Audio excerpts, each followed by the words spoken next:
సత్యకుమార్ గారు మంచి వ్యక్తి.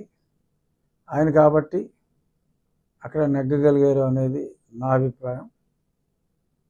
మరి గుడ్ మార్నింగ్ ధర్మవరం.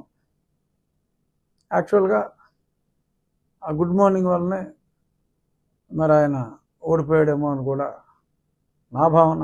ఎందుకంటే చాలామంది చెప్పేది ఆ ఉదయం తిరిగేటప్పుడు ఆయనకి ఏదన్నా మంచిది కనపడితే మరి ఆ తర్వాత ఏదో కబ్జాకు అయిందన్నట్టుగా సత్యకుమార్ గారు ఆయన ఇచ్చిన వివరణలో ఉంది. మరి అయినా కేటీఆర్ గారు మరి అక్కడ దారుణ పరాభవం తర్వాత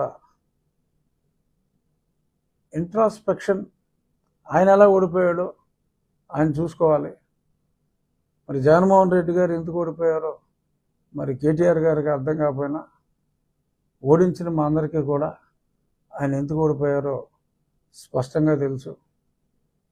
ఈవెన్ నన్ను హింసించినప్పుడు కూడా మరి పెద్ద ఆయనకి తెలియకుండా మరి నన్ను అక్కడి నుంచి పోలీసులు మరి రావణాసురుడు వెళ్ళి అరణ్యంలో సీతనెత్తుకొచ్చినట్టు నన్ను ఒక 10 మంది రావణాసురులు వచ్చి నన్ను ఎత్తుపోయారు.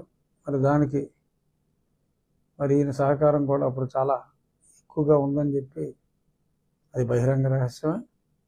సరే, మీ స్నేహాలు జగన్మోహన్ రెడ్డి గారికి మీకు స్నేహాలు ఉంటే ఉండొచ్చు, కానీ ఆయన ఎలా ఓడిపోయాడు అని చెప్పి ఒక పక్క ఆయనే అర్థం కాక కొట్టుమిట్టాడుతూ ఉంటే నాకు అర్థం కావట్లేదని చెప్పి మరి మీరు కూడా అదే అవస్థలో ఉన్న మీరు ఈయన గురించి అవస్థపడటం డెఫినెట్గా మీరైతే మిత్రధర్మం పాటించారు. కానీ మీరు ఓడిపోయినప్పుడు ఇంత మంచి చేసిన మీరు ఎందుకు ఓడిపోయారు అని చెప్పి మా ముఖ్యమంత్రి గారు మీ గురించి బాధపడకపోవటం, అప్పటి ముఖ్యమంత్రి గారు బాధపడకపోవటం మరి గమనించాల్సిన అంశం. మీరు పట్టించుకున్నంత బాగా మిమ్మల్ని జగన్మోహన్ రెడ్డి పట్టించుకోకపోవటం దురదృష్టం. ఏమైనా జగన్మోహన్ రెడ్డి విషయంలో మీ స్నేహాన్ని మెచ్చుకుంటూ, బట్ మంచి మాట్లాడే, పేరులో సత్యం ఉన్నట్టు ఇప్పుడు సత్యం మాట్లాడే సత్యకుమార్ గారి అకౌంట్ మీరు బ్లాక్ చేయటం అనేది that is not in good taste Taraka Rama Rao గారు. సో అంచేత కుదిరితే ఆ బ్లాక్ తీసేయండి. ఆయనకు వచ్చిన నష్టం లేదు సత్యకుమార్ గారికి, కానీ సత్యాన్ని మీరు గౌరవించరు.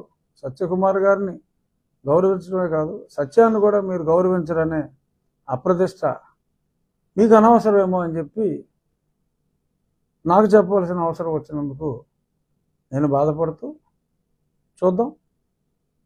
ఈ అంశాలు పక్కన పెట్టి నా ప్రోగ్రెస్ రిపోర్ట్ చెప్పేసుకోవాలి.